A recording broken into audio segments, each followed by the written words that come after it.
Hi! In front of me is NUBIA Red Magic 8 Pro, and today I would like to show you how you can turn on or off location of this device.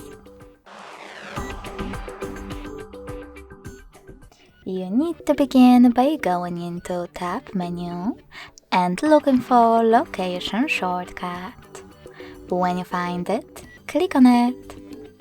As you can see, mine is blue. That means that location is enabled. If you wish to disable it, just click on the same tile again. You can also go into Devices Settings and scroll down to locate Location section. When you find it, tap on it and click on this sweater next to Use Location to manage it.